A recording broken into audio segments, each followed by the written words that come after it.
one hairy monster puppet to another. No, we're focusing on Grover in one wet monster. The sun was shining and the clouds in the sky were white and fluffy and friendly. When Grover went to the park, he did not think about taking a coat or a hat or a pair of boots. Who would need those things on a sunshiny day like today? All afternoon, Grover played with his friends in the park. He slid down the slide and swung on the swings and climbed on the jungle gym. He was having such a good time that he did not notice that the sky was slowly turning gray and the clouds did not look so friendly anymore. Then the wind began to blow and there was a rumble of thunder in the distance. Everyone else hurried home, but Grover wanted to stay a few more minutes. I, Grover, am almost done. Certainly the rain will wait until I finish building this beautiful castle. But the rain did not wait. Big drops began to fall hard and fast. Oh my goodness, said Grover as the raindrops splattered on his nose of fur and into the moat of his sandcastle.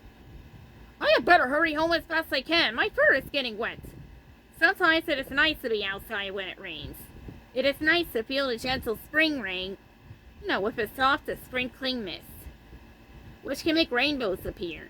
It is nice to feel a summer rain as it cools the sidewalks and washes the dust, from the leaves. But this was not one of those kinds of rains. This was a storm.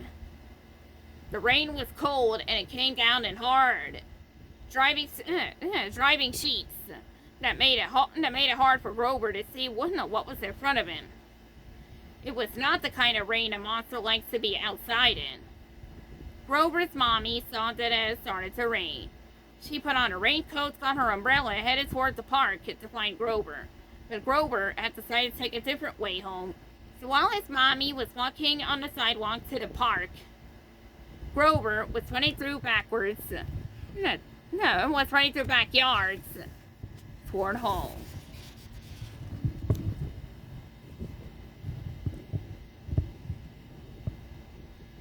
Grover ran as fast as monster legs could go. The rain blew in his face and soaked his fur. When I get to the mailbox, panted Grover, I'm only at 25 more steps to go. Then I will run around the corner and I will be able to see my house. Grover tried not to think about how cold and wet he felt. He tried to think about warm, snuggly things. My blankie, said Grover. I will think about my blankie and my warm, dry house.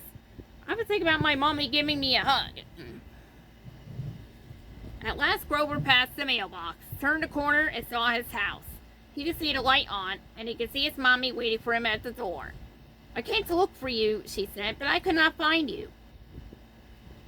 No, I took the way back home. I took the back way home, said Grover as he shivered and dripped in the front hall. His mommy quickly wrapped a big fluffy towel around him. Then she filled the tub with warm water and added some bubble bath.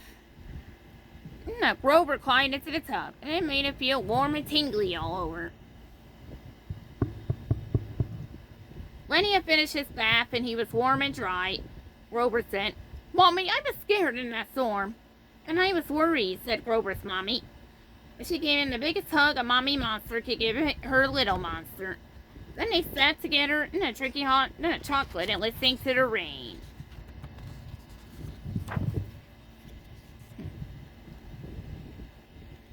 The end.